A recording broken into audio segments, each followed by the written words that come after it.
కూటమి ప్రభుత్వంపై రాష్ట్ర కాంగ్రెస్ అధ్యక్షురాలు షర్మిల తీవ్రస్థాయిలో విమర్శలు గుప్పించారు. ఇచ్చిన హామీలను అమలు చేయడంలో ప్రభుత్వం ఘోరంగా విఫలమైందని ఆమె ఆరోపించారు. విభజన హామీల అమలు, రాజధాని నిర్మాణం, రాష్ట్రానికి ప్రత్యేక హోదా సాధన, పోలవరం ప్రాజెక్టు పూర్తి కావడం వంటి కీలక అంశాలు కాంగ్రెస్ పార్టీ అధికారంలోకి వస్తేనే సాధ్యమవుతాయని షర్మిల అన్నారు. విభజన హామీలు నెరవేరాలన్నా, రాజధాని కట్టాలన్నా, రాష్ట్రానికి ప్రత్యేక హోదా రావాలన్నా, పోలవరం ప్రాజెక్టు పూర్తి చేయాలన్నా కాంగ్రెస్ పార్టీ అధికారంలోకి వస్తేనే సాధ్యమవుతుందని ఆమె తెలిపారు.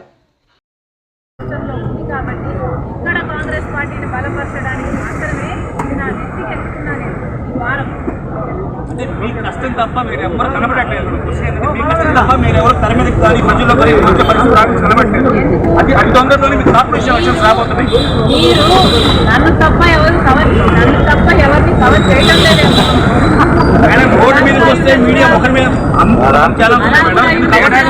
పాలనలో ప్రజా సమస్యల మీద కాంగ్రెస్ పార్టీ ఏ రోజు వచ్చింది మేడం రోడ్డు మీదకి? రెడ్డి గారికి ఉన్న విభేదాలు చాలా చిన్నవి. జగన్మోహన్ రెడ్డి గారు ముఖ్యమంత్రి అయిన వెంటనే నాకు జగన్మోహన్ రెడ్డి గారికి విభేదాలు మొదలైనవి. అంటే నేను 2019లోనే ఆంధ్ర రాష్ట్ర రాజకీయాలలో అడుగు పెట్టాల్సింది, కానీ నేను అప్పుడు రాలేదు. నేను వచ్చింది ఎప్పుడు 24 బిఫోర్ ఎలక్షన్ ఇక్కడికి వచ్చాను. యాక్చువల్లీ 25లో వచ్చాను, 24లో వచ్చాను. ఈ పార్టీల మధ్య కాంగ్రెస్ పార్టీని ఎలా బలోపేతం చేయాలనుకుంటున్నారు మేడం?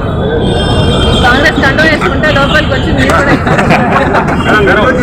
మీరు కార్యక్రమాలు జరుగుతున్నాయని చెప్తారు, కానీ మీడియా వాళ్ళకి ఇన్ఫర్మేషన్ ఇవ్వడం లేదా? ఈ కార్యక్రమాలు జరిపేదానికి మా దృష్టికి ఏం రాలేదు. రావటం లేదు కదా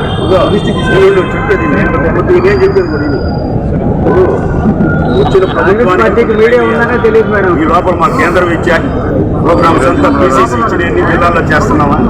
మీకున్న పెట్టి విమర్శిస్తున్నావా? మేడం చెప్పినట్టు కవర్ చేయడం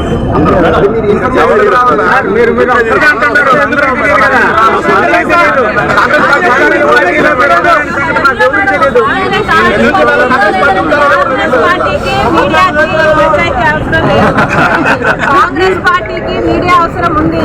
మమ్మల్ని క్షమించండి. చెప్పకపోతే చేయండి.